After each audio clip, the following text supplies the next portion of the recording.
BRT Bangla TV বন্ধু তুই এমন সময় দাঁড়াইছিস কেন?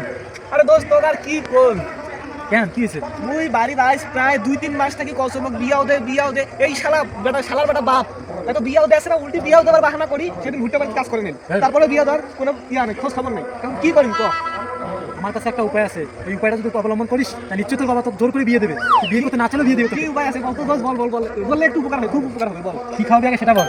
তোর টিপ দেওয়া সব দায়িত্ব আমার আচ্ছা শোন, আমি যেভাবে করতে বলতেছি এভাবে করবা, বাকিটা তোমার বাবা দেখবে তোমার কিভাবে বিয়ে দিতে হয়। বুঝছো? আচ্ছা দোষ বল